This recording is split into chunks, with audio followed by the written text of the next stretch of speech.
This is the Morning Swim Show Streamline for Thursday, September 16th, 2010, brought to you by SwimOutlet.com, the web's most popular swim shop.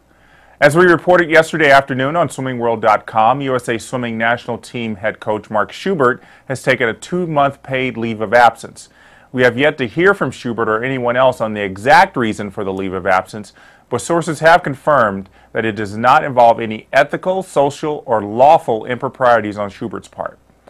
We will keep you posted on this situation at SwimmingWorld.com.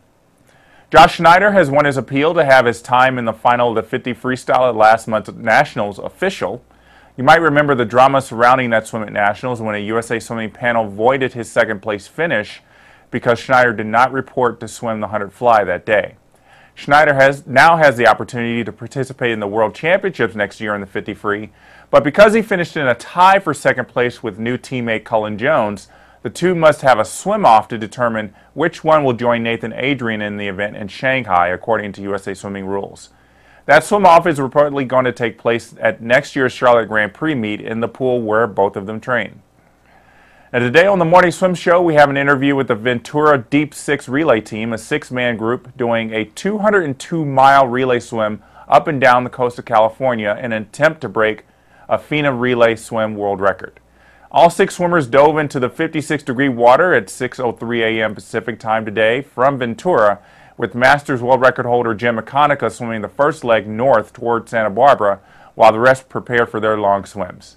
All 6 will swim for an hour each, and reports from the boat tell us that everything is going well and the swimmers are in good spirits.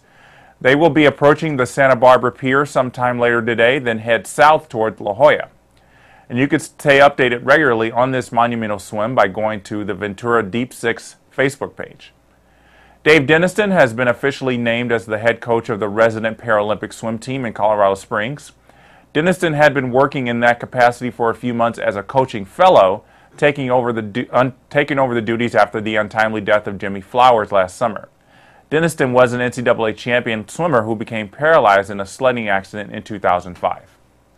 London is looking for volunteers to help out at the Olympics and Paralympics in 2 years, so if you live in the UK, you could be one of the 70,000 people making the event run smoothly. Those that do not live in the UK must adhere to strict eligibility rules, which are available at london2012.com/volunteering. Now, there's no word on whether you can specifically choose which sport you can work at during the games, but you must be 18 years of age or older. Volunteer jobs for those under 18 will be offered sometime next year.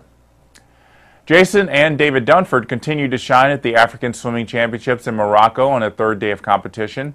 One day after winning the 100 fly, Jason Dunford won the 50 fly in 24:09 and took silver in the 100 free in 50.39. His brother David was 3rd in the 100 free in 50.55. Algeria's Nabil Kebab won the 100 free in 49.98. Chanel Van Wyck and Leonie Voister led a couple of 1-2 finishes for South Africa yesterday, with Van Wyck winning the 100 back and Voister winning the 400 free. The 4th day of competition wraps up later today, and we'll have results on SwimmingWorld.com when they become available. The 23rd season of Survivor began last night on CBS in the United States and Canada, and swim coach Holly Graham was instrumental in the premiere episode. She played the game well, forging a fake alliance with goat herder Wendy DeSmit Kohlhoff, but in the end, it was Wendy who got the unanimous vote to leave the island. Survivor airs every Wednesday. And that's it for the news today. We'll see you next time on SwimmingWorld.tv.